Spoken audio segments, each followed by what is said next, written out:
Hi hello ಎಲ್ರಿಗೂ ನಮಸ್ಕಾರ. Welcome back to my YouTube channel Katte Kannadathi vlogs. ಇವತ್ತಿನ ವ್ಲಾಗ್ಸು ನನ್ನ ಅಜ್ಜಿ ಮನೆಯಿಂದ ಶುರು ಮಾಡ್ತಾ ಇದ್ದೀನಿ. ಅಜ್ಜಿ ಮನೆ ಅಂದರೆ ಯಾರಿಗಿಷ್ಟ ಇಲ್ಲ, ಎಲ್ರಿಗೂ ಇಷ್ಟ.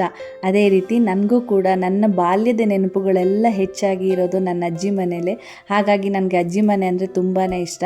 ನಾನು 1 ವರ್ಷದವಳಾಗಿದ್ದಾಗಿಂದ 7th ಸ್ಟ್ಯಾಂಡರ್ಡ್ವರೆಗೂ ನನ್ನ ಅಜ್ಜಿ ಮನೇಲೇ ಓದಿರೋದು.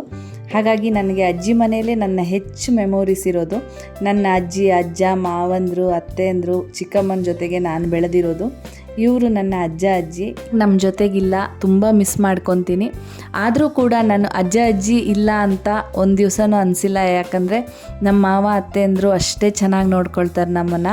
ಹಾಗಾಗಿ ನಾನು ಊರಿಗೆ ಬಂದರೆ ಅಮ್ಮ ಮನೆಗೆ ಹೋಗ್ತೀನೋ ಬಿಡ್ತೀನೋ, ಅಜ್ಜಿ ಮನೆಗಂತೂ ಬಂದೇ ಬರ್ತೀನಿ. ಚಿಕ್ಕಕ್ಕಿದ್ದಾಗಿಂದ ಇಲ್ಲೇ ಬೆಳೆದಿರೋದ್ರಿಂದ ಆ ಬಾಂಧವ್ಯ, ಪ್ರೀತಿ ಹಾಗೆಯೇ ಅಟ್ಯಾಚ್ಮೆಂಟು ನನಗೆ ಅಜ್ಜಿ ಮನೆಯ ಜೊತೆಗೇ ಜಾಸ್ತಿ ಇರೋದ್ರಿಂದ ನಾನು ಜಾಸ್ತಿ ಇಲ್ಲಿಗೆ ಬರ್ತೀನಿ. ಇದು ನನ್ನ ಚಿಕ್ಕತ್ತೆ. ನನ್ನ ಚಿಕ್ಕ ಮಾವಂಗೆ ತುಂಬಾ ಜಾನುವಾರುಗಳು, ದನಕರುಗಳನ್ನು ಸಾಕೋದಂದರೆ ತುಂಬಾ ಇಷ್ಟ. ಮಕ್ಕಳು ಥರ ನೋಡ್ಕೊತಾನೆ. ಹಾಗೆಯೇ ಯಾವಾಗಲೂ ಅವಕ್ಕೆ ತುತ್ತು ಮಾಡಿ ತಿನ್ನಿಸಿ ಸಾಕ್ತಾನೆ. ಚಿಕ್ಕ ಮಕ್ಕಳಿಗೆ ಊಟ ಮಾಡಿಸ್ತಾ ಇರ್ತಾನೆ ಅವುಗಳಿಗೆ. ತುಂಬಾ ಇಷ್ಟ. ಅತ್ತೆ ಕೂಡ ಅಷ್ಟೇ ಚೆಂದ ಅವುಗಳನ್ನು ಸಾಕ್ತಾರೆ. ನನ್ನ ಅಜ್ಜಿ ಮನೇಲಿ ಜಾಯಿಂಟ್ ಫ್ಯಾಮಿಲಿ ಇರೋದು. ನನಗೆ 3 ಜನ ಮಾವಂದರು. ಅದರಲ್ಲಿ ಒಬ್ಬರು ಹೊರಗಡೆ ಬೆಂಗಳೂರಿನಲ್ಲಿ ಕೆಲಸದಲ್ಲಿದ್ದಾರೆ. ಇನ್ನು 2 ಉಳಿದವರು ಊರಿನಲ್ಲಿ ಇದೇ ಮನೆಯಲ್ಲೇ ಒಟ್ಟಾಗೇ ಇರೋದು. ಮಾವನ ಮಕ್ಕಳೆಲ್ಲ ಇವಾಗ ದೊಡ್ಡವರಾಗಿ ಹೊರಗಡೆ ಕೆಲಸ ಮಾಡ್ತಿದ್ದಾರೆ. ಮೊದಲೆಲ್ಲ ತುಂಬ ಜನ ಇರೋರು ಒಟ್ಟಿಗೆ. ಈಗೆಲ್ಲ ಹೊರಗಡೆ ಕೆಲಸಕ್ಕೆ ಹೋಗಿರೋದ್ರಿಂದ ಮನೇಲಿ 4 ಜನ ಇರ್ತಾರೆ. ಆದರೆ ಇವಾಗಿನ ಕಾಲದಲ್ಲಿ ಜಾಯಿಂಟ್ ಫ್ಯಾಮಿಲಿ ನೀವು ನೋಡೋದು ತುಂಬಾ ಕಡಿಮೆ. ಆದರೆ ಅಷ್ಟು ವರ್ಷದಿಂದ ಕೂಡ ಒಬ್ರಿಗೊಬ್ಬರು ಏನು ಅಂದ್ಕೊಳ್ಳದೆ ತುಂಬ ಚೆನ್ನಾಗಿ ಹೊಂದಾಣಿಕೆಯಿಂದ ನಡ್ಕೊಂಬರ್ತಾ ಇದ್ದಾರೆ. ಇದೇ ರೀತಿ ಮುಂದೂ ಕೂಡ ನಡೀಲಿ ಅನ್ನೋದು ನನ್ನ ಆಸೆ. ಸುತ್ತಮುತ್ತ ಮನೆಗಳು ಕಡಿಮೆ ಇರೋದ್ರಿಂದ ನಾಯಿಗಳನ್ನು ಜಾಸ್ತಿ ಸಾಕಿದ್ದಾರೆ. ದೊಡ್ಡ ನಾಯಿ ಇದು ರಾಟ್ ವೈಲರು. ನಾವಿದ್ದಾಗ ಹೊರಗಡೆ ಬಿಡೋದೇ ಇಲ್ಲ. ಯಾಕಂದರೆ ಅದಕ್ಕೆ ಮನೆಯವ್ರನ್ನ ಬಿಟ್ಟು ಮತ್ತು ಬೇರೆ ಯಾರನ್ನ ನೋಡಿದ್ರೂ ಆಗೋದಿಲ್ಲ. ಹಾಗಾಗಿ ಹಗಲೆಲ್ಲ ಒಳಗಡೆ ಇಟ್ಟಿರ್ತಾರೆ. ನಾವು ರಾತ್ರಿ ಮಲಗಿದ ನಂತರ ಹೊರಗಡೆ ಬಿಡ್ತಾರೆ. ನನ್ನ ಮಕ್ಕಳಿಗಂತೂ ಅಜ್ಜಿ ಮನೆಗೆ ಬಂದರೆ ತುಂಬಾ ಖುಷಿ. ಚಿಕ್ಕ ನಾಯಿಗಳು 3-4 ಇದ್ದಾವೆ. ಯಾವಾಗಲೂ ಅವುಗಳ ಜೊತೆನೇ ಆಟ ಆಡ್ತಾ ಇರ್ತಾರೆ. ನಾಯಿಗಳಂದರೆ ತುಂಬಾ ಇಷ್ಟ. ಮನೇಲೂ ಸಾಕೋಣ ಅಂತ ಇರ್ತಾರೆ. ನಾನು ಬಂದ ನೆಕ್ಸ್ಟ್ ಡೇ ಇದು.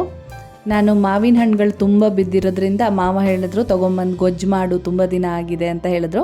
ಹಾಗಾಗಿ ಎಲ್ಲದನ್ನೂ ತೊಗೊಂಬಂದು ಗೊಜ್ಜು ಮಾಡೋಣ ಅಂಥೇಳಿ ಮಾವಿನ ಹಣ್ಣೆಲ್ಲ ತೊಗೊಂಡ್ಬಂದೆ.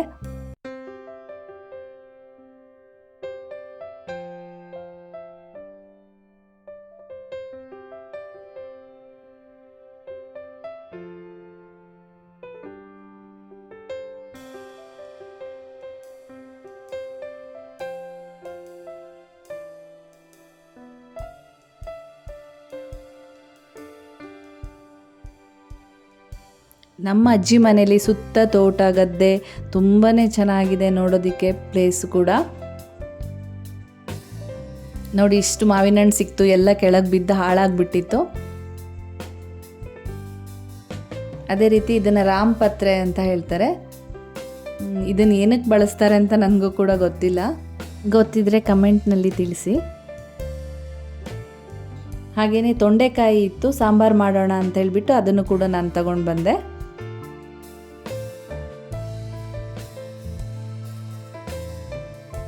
ನಮ್ಮ ಮನೇಲಿ ಯಾವ ಥರ ನಮ್ಮಮ್ಮ ತರಕಾರಿ ಬೆಳೆದಿದ್ರು ನೋಡಿದ್ರು, ಅದೇ ಥರ ನಮ್ಮ ಅಜ್ಜಿ ಮನೇಲೂ ಕೂಡ ತರಕಾರಿ ತುಂಬ ಬೆಳೆದಿದ್ದಾರೆ. ಯಾವುದೇ ರೀತಿ ತರಕಾರಿ ಅವರು ಅಂಗಡಿಯಿಂದ ತರೋದಕ್ಕೆ ಹೋಗೋದಿಲ್ಲ. ಎಲ್ಲ ಮನೆಯಲ್ಲೇ ಬೆಳೆಸ್ತಾರೆ. ತೊಂಡೆಕಾಯಿ, ಬಸಳೆ ಸೊಪ್ಪು, ಹರವೆ ಸೊಪ್ಪು, ಹಾಗೆಯೇ ಬದನೆಕಾಯಿ, ಕುಂಬಳಕಾಯಿ ಎಲ್ಲ ಥರ ತರಕಾರಿ ಬೆಳೆದಿದ್ದಾರೆ. ತುಂಬಾ ಚೆನ್ನಾಗಿ ಬರುತ್ತೆ. ಮಣ್ಣು ಕೂಡ ಚೆನ್ನಾಗಿದೆ ಅಲ್ಲಿ.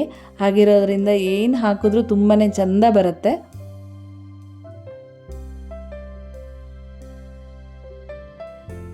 ತೊಂಡೆಕಾಯಿ ತಗೊಂಬಂದು ನಾನು ಅತ್ತೆಗೆಲ್ಲ ಹೆಚ್ಚು ಕೊಟ್ಟೆ. ಅವರು ಸಾಂಬಾರು ಮಾಡಿದ್ರು.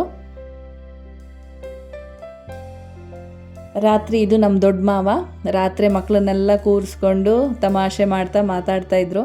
ಮಕ್ಕಳಿಗೆ ಏನೋ ಒಂಥರ ಅಲ್ವಾ, ಅಜ್ಜ ಅಜ್ಜಿ ಜೊತೆ ಬೆಳೆಯೋದಂದರೆ ಇಷ್ಟ. ನನ್ನ ಚಿಕ್ಕ ಮಗ ಅವ್ರ ಜೊತೆಗೆ ಸೇರ್ಕೊಂಡು ನಿಧಾನ ಅಲ್ಲೇ ಎಲಡಿಕೆ ಹಾಕೋ ಪ್ಲ್ಯಾನ್ ಮಾಡ್ತಾಯಿದ್ದ. ಮಕ್ಕಳನ್ನು ಈ ರೀತಿ ನಮ್ಮವರು, ನಮ್ಮ ಸಂಬಂಧಿಕರ ಜೊತೆಗೆ ಕರ್ಕೊಂಬಂದು ಅವ್ರ ಜೊತೆಗೆ ಬೆಳೆಸೋದ್ರಿಂದ ಖಂಡಿತ ಅವ್ರಿಗೆ ಸಂಬಂಧಗಳ ವ್ಯಾಲ್ಯೂ ಗೊತ್ತಾಗತ್ತೆ ಅಂತ ನಾನು ಅಂದ್ಕೊಳ್ತೀನಿ. ನೆಕ್ಸ್ಟ್ ಡೇ ಇದು. ನನ್ನ ಚಿಕ್ಕ ಮಾವ ಮಕ್ಕಳನ್ನ ಕೂರಿಸ್ಕೊಂಡು ಅವರಿಗೆ ಸುಮ್ಮನೆ ಆಟ ಆಡಿಸ್ತಾ ಇದ್ರು. ಚಿಕ್ಕ ಮಾವಂಗೆ ಮಕ್ಕಳಂದರೆ ತುಂಬ ಇಷ್ಟ. ಅದರಲ್ಲೂ ನನ್ನ ಮಕ್ಕಳಂದರೆ ಯಾವಾಗಲೂ ಫೋನ್ ಮಾಡ್ತಿರ್ತಾರೆ. ಯಾವಾಗ ಊರಿಗೆ ಬಂದರೂ ನಾನು ಅಜ್ಜಿ ಮನೆಗೆ ಕರ್ಕೊಂಬಂದು ಅವ್ರಿಗೆ ತೋರಿಸ್ಕೊಂಡೇ ಹೋಗಬೇಕು, ಇಲ್ಲ ಅವರಾದರೂ ನೋಡ್ಲಿಕ್ಕೆ ಬರ್ತಾರೆ. ನನ್ನ ಮಕ್ಕಳಂದರೆ ಅಷ್ಟು ಇಷ್ಟ ಅವರಿಗೆ.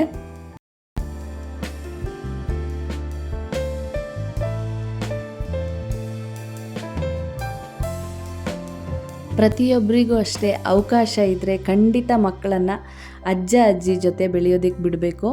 ಅಂದರೆ ನಮಗೆ ಸಂಪೂರ್ಣ ಟೈಮು ಮಕ್ಕಳನ್ನ ಅಜ್ಜ ಅಜ್ಜಿ ಮನೇಲಿ ಬಿಡೋದಕ್ಕಾಗೋದಿಲ್ಲ, ಯಾಕಂದರೆ ಎಜುಕೇಷನ್ ಮಾಡಿಸ್ಲೇಬೇಕು. ಆದರೆ ಹಬ್ಬ ಹರಿದಿನಗಳಲ್ಲಿ, ಅದೇ ರೀತಿ ರಜೆಗಳಲ್ಲಿ ಅಪ್ಪ ಅಮ್ಮ ಇಬ್ಬರು ಸಂಬಂಧಿಕರ ಮನೆಗೂ ನಾವು ಕರ್ಕೊಂಡು ಹೋಗಬೇಕು. ನಮ್ಮ ಸಂಬಂಧಿಕರ ಪರಿಚಯ ಮಾಡಿಕೊಡ್ಬೇಕು, ಅದ್ರ ವ್ಯಾಲ್ಯೂ ತಿಳಿಸ್ಬೇಕು.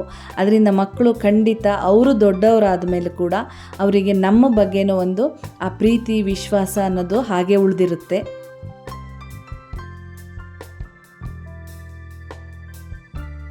ಇವತ್ತು ಮಧ್ಯಾಹ್ನ ನಾನೇ ಪೂಜೆ ಮಾಡೋಣ ಅಂಥೇಳಿ ಪೂಜೆಗೆಲ್ಲ ರೆಡಿ ಮಾಡಿಕೊಂಡು ಹೂವನ್ನು ತೊಗೊಬಂದು ದೇವರಿಗೆ ಪೂಜೆ ನಾನೇ ಮಾಡಿದೆ ಇವತ್ತು.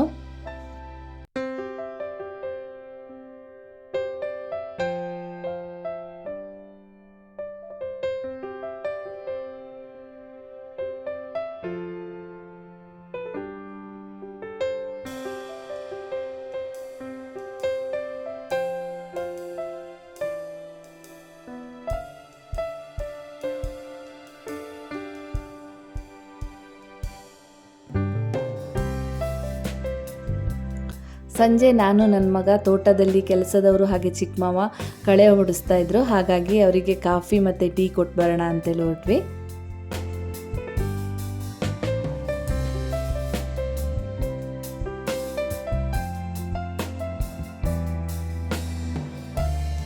ಅವನ ಜೊತೆಗೆ ಅವನ ಫ್ರೆಂಡು ಕೂಡ ಸಾಥ್ ಕೊಡ್ತು.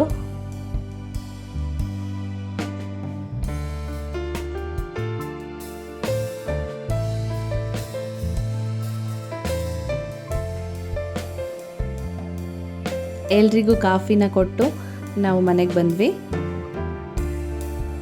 ಅಜ್ಜಿ ಮನೇಲಿ ತುಂಬಾ ಪಾಟ್ಗಳನ್ನು ಬೆಳೆಸಿದ್ದಾರೆ, ತುಂಬ ಚೆನ್ನಾಗಿರೋ ಗಿಡಗಳನ್ನು ಬೆಳೆಸಿದ್ದಾರೆ. ಇದೆಲ್ಲ ನಮ್ಮ ಚಿಕ್ಕ ಮಾವನ ಮಗ, ಅವನಿಗೆ ತುಂಬ ಇಂಟ್ರೆಸ್ಟ್ ಇದ್ರ ಬಗ್ಗೆ ಎಲ್ಲ. ದೊಡ್ಡ ಮಾವನ ಮಗನ ಮದುವೆ ಆಯಿತು ನವೆಂಬರ್ನಲ್ಲಿ. ಆವಾಗ ಈ ಥರ ಎಲ್ಲ ತುಂಬಾ ಡೆಕೋರೇಷನ್ಗಾಗಿ ತುಂಬ ಗಿಡಗಳನ್ನು ಪಾಟ್ನಲ್ಲಿ ಹಾಕಿ ಬೆಳೆಸಿದ್ದಾನೆ. ಮಧ್ಯಾಹ್ನಕ್ಕೆ ನಾವು ಹಲಸಿನ ಗುಜ್ಜಿನ ಪಲ್ಯ ಹಾಗೇನೆ ಮಜ್ಜಿಗೆ ಹುಳಿ ಮಾಡಿದ್ವಿ. ಅತ್ತೆ ನಾನು ಸೇರ್ಕೊಂಡು ಮಾಡಿದ್ವಿ. ಈ ಹಲಸಿನ ಗುಜ್ಜಿನ ಪಲ್ಯಗೆ ನಾವು ಎಳೆ ಹಲಸಿನ ತಂದು ಅದನ್ನು ನೀಟಾಗಿ ಸಿಪ್ಪೆ ತೆಗೆದು ಸ್ಟೀಮಲ್ಲಿ ಬೇಯಿಸ್ಕೊಂಡ್ವಿ, ಪೀಸ್ ಮಾಡಿ. ನೆಕ್ಸ್ಟು ನಾನು ಅದಕ್ಕೆ ಸ್ವಲ್ಪ ಬೆಲ್ಲ, ಉಪ್ಪು ಹಾಗೆಯೇ ರುಬ್ಬಿರೋಂಥ ಮಸಾಲೆ ಹಾಕ್ತಿದ್ದೀನಿ. ಈ ಮಸಾಲೆಗೆ ನಾನು ಈರುಳ್ಳಿ, ಬೆಳ್ಳುಳ್ಳಿ, ಮೆಣಸು, ಕೊತ್ತಂಬರಿ, ತೆಂಗಿನ ತುರಿ, ಹುಣಸೆಹಣ್ಣು, ಅರಿಶಿಣ ಇದನ್ನೆಲ್ಲ ಹಾಕಿ ರುಬ್ಕೊಂಡಿರೋ ಮಸಾಲೆನ ಈ ರೀತಿ ಚೆನ್ನಾಗಿ ಹಲಸಿನ ಗುಜ್ಜಿಗೆ ಹಾಕಿ ಕಲಿಸ್ಕೋಬೇಕು. ಒಂದೊಂದು ಕಡೆ ಒಂದೊಂದು ರೀತಿ ಮಾಡ್ತಾರೆ. ನಮ್ಮ ಅಮ್ಮನ ಮನೆ ಕಡೆನೇ ಸ್ವಲ್ಪ ಬೇರೆ ಥರ ಮಾಡ್ತಾರೆ, ಅಜ್ಜಿ ಮನೇಲಿ ಈ ಥರ. ಒಗ್ಗರಣೆಗೆ ನಾನಿಲ್ಲಿ ಒಣಮೆಣಸು, ಈರುಳ್ಳಿ, ಟೊಮೆಟೊ ಹಾಗೆಯೇ ಕರಿಬೇವು ಹಾಕಿ ಒಗ್ಗರಣೆ ಮಾಡಿಕೊಂಡು ಮಸಾಲೆ ಹಚ್ಚಿರೋ ಹಲಸಿನ ಗುಜ್ಜನ್ನು ಹಾಕಿ ಚೆನ್ನಾಗಿ ಒಂದು 10 ನಿಮಿಷ ಹಸಿ ವಾಸನೆ ಹೋಗೋವರೆಗೂ ನೀಟಾಗಿ ಮುಚ್ಚಳ ಮುಚ್ಚಿ ಬೇಯಿಸ್ಕೊಂಡ್ರೆ ಹಲಸಿನ ಗುಜ್ಜಿನ ಪಲ್ಯ ರೆಡಿಯಾಗಿರುತ್ತೆ. ತುಂಬಾ ಚೆನ್ನಾಗಿರುತ್ತೆ. ಅದ್ರ ಜೊತೆಗೆ ಕಾಂಬಿನೇಷನ್ ಆಗಿ ಮಜ್ಜಿಗೆ ಹುಳಿ ಮಾಡಿದ್ವಿ. ಕೆಲವರು ಹಸಿಮೆಣಸು ಹಾಕಿ ಆ ಥರ ಹಸಿರು ಕಲರ್ ಮಾಡ್ತಾರೆ. ನಾವು ಇದು ಹಸಿಮೆಣಸು ತಿನ್ನೋದಿಲ್ಲ ನಮ್ಮ ಅಜ್ಜಿ ಮನೇಲಿ, ಹಾಗಾಗಿ ಕೆಂಪು ಖಾರದ ಯೂಸ್ ಮಾಡಿಬಿಟ್ಟೆ ನಾವು ಮಜ್ಜಿಗೆ ಹುಳಿ ಮಾಡ್ತೀವಿ. ಈ ಮಜ್ಜಿಗೆ ಹುಳಿ ಹಾಗೆ ಹಲಸಿನ ಗುಜ್ಜಿನ ಪಲ್ಯ ತುಂಬಾ ಚೆನ್ನಾಗಿರುತ್ತೆ ಕಾಂಬಿನೇಷನ್ನು. ಊಟ ಎಲ್ಲ ಆದಮೇಲೆ ಸಂಜೆ ಮಳೆ ಶುರು ಆಯಿತು. ಹಾಗಾಗಿ ನಾನು ಈ ಸರಿ ಅಜ್ಜಿ ಮನೆಗೆ ಹೋಗಿ ಎಲ್ಲಿಗೂ ಹೋಗ್ಲಿಕ್ಕಾಗಲಿಲ್ಲ, ಓಡಾಡಲಿಕ್ಕಾಗಲಿಲ್ಲ. ನಾನು ಚಿಕ್ಕಮ್ಮನ ಮನೆಗೆ ಹೋಗಬೇಕು ಅಂದ್ಕೊಂಡಿದ್ದೆ, ಹತ್ತಿರದಲ್ಲೇ ಇದೆ. ಆದರೆ ಹೋಗ್ಲಿಕ್ಕಾಗಲಿಲ್ಲ, ಮಳೆ ಜಾಸ್ತಿ ಇರೋದ್ರಿಂದ ಎಲ್ಲೂ ಹೋಗಲಿಲ್ಲ. ಅಜ್ಜಿ ಮನೆಯಲ್ಲೇ ಇದ್ವಿ 3 ದಿನನೂ. ಈ ಮಳೆಗಾಲದಲ್ಲಿ ನಮ್ಮ ಮಲೆನಾಡನ್ನು ನೋಡೋದಕ್ಕೆ ಚೆಂದ ಅಲ್ವಾ. ಸುತ್ತಮುತ್ತ ಎಲ್ಲ ಕಡೆ ಹಸಿರು ತುಂಬಿಕೊಂಡಿರುತ್ತೆ, ಮಳೆ ಬರ್ತಾ ಇರುತ್ತೆ, ತುಂಬಾ ಖುಷಿ ಆಗತ್ತೆ.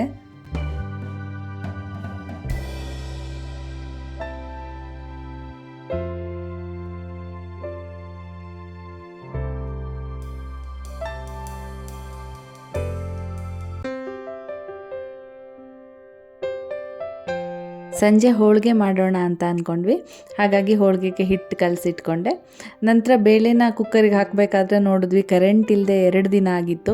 UPS ಕೂಡ ಚಾರ್ಜ್ ಇರಲಿಲ್ಲ, ರುಬ್ಬೋ ಹಾಗಿರಲಿಲ್ಲ. ಹಾಗೆ ರುಬ್ಬೋ ಕಲ್ಲು ಕೂಡ ನಾವು ಹೊಸ ಅಡುಗೆ ಮನೆ ಮಾಡಿದ್ರಿಂದ ಅದನ್ನು ಜೋಡಿಸಿರಲಿಲ್ಲ, ಇನ್ನೂ ಮೇಲೆ ಎತ್ತಿಟ್ಬಿಟ್ಟಿದ್ರು. ಹಾಗಾಗಿ ಕುಕ್ಕರ್ನಲ್ಲೇ ಜಾಸ್ತಿ ವಿಷಲ್ ಮಾಡಿಸಿ ಚೆನ್ನಾಗಿ ಮ್ಯಾಶ್ ಮಾಡಿ ಹೇಗಾದರೂ ಮಾಡೋಣ ಅಂಥೇಳಿ ಐಡಿಯಾ ಮಾಡ್ಕೊಂಡ್ವಿ.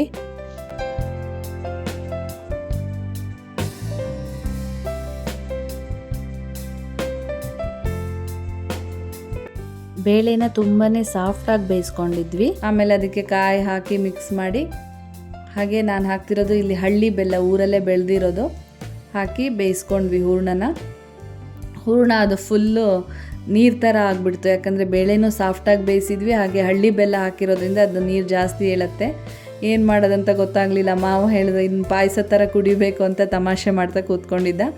ಆಮೇಲೆ ಏನೋ ಒಂದು ಐಡಿಯಾ ಮಾಡಿ ಅದಕ್ಕೆ ಸ್ವಲ್ಪ ಹುರ್ಗಡ್ಲೆ ಹಿಟ್ಟನ್ನು ಹಾಕಿ ಹೂರಣನ ಗಟ್ಟಿ ಆಗೋ ಹಾಗೆ ಮಾಡಿ ಹಾಗೋ ಹೀಗೋ ಹೋಳಿಗೆ ಮಾಡಿದ್ವಿ.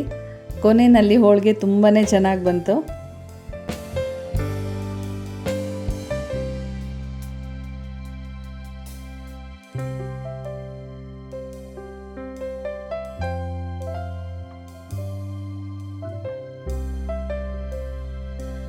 ಹೀಗೆಲ್ಲರೂ ಒಟ್ಟಾಗಿ ಯಾವುದಾದ್ರೂ ತಿಂಡಿ ಮಾಡೋದು ಅಥವಾ ಏನೋ ಅಡುಗೆ ಮಾಡೋದು ಎಲ್ಲರೂ ಒಟ್ಟಾಗಿ ಮಾಡೋದ್ರಿಂದ ತುಂಬ ಖುಷಿ ಸಿಗುತ್ತೆ ಅಲ್ವಾ. ನಾವು ಒಬ್ಬೊಬ್ಬರೇ ಮನೇಲಿ ಏನೇ ಮಾಡ್ಕೊಂಡು ತಿಂದರೂ ಆ ಖುಷಿ ಸಿಗಲ್ಲ. ಎಲ್ಲರೂ ತುಂಬ ಜನ ಇದ್ದಾಗ ಏನೇ ಒಂದು ಚಿಕ್ಕ ಅಡುಗೆ ಆದರೂ ಕೂಡ ಅಷ್ಟು ರುಚಿ ಅನಿಸುತ್ತೆ ಅದು. ಹಾಗಾಗಿ ನನಗೆ ಅಜ್ಜಿ ಮನೆ ಅಂದರೆ ತುಂಬಾ ಇಷ್ಟ. ನಾನು ಯಾವಾಗ ಬಂದರೂ ಅಜ್ಜಿ ಮನೆಗೆ ಬಂದೇ ಬರ್ತೀನಿ. ಮಕ್ಕಳನ್ನು ಕೂಡ ಕರ್ಕೊಂಬರ್ತೀನಿ.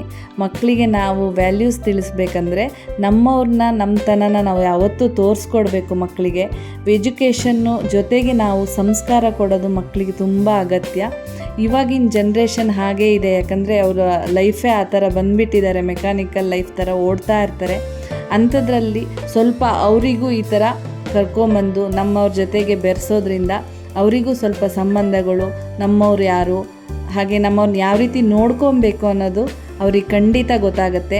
ಅದರಿಂದ ಇದು ನನ್ನ ಅನಿಸಿಕೆ. ನಿಮ್ಗೆ ಹೇಗೆ ಅನಿಸುತ್ತಾ ಗೊತ್ತಿಲ್ಲ. ನಿಮಗೂ ಹಾಗೆ ಅನಿಸಿದರೆ ನನಗೆ ಕಮೆಂಟ್ ಮೂಲಕ ತಿಳಿಸಿ.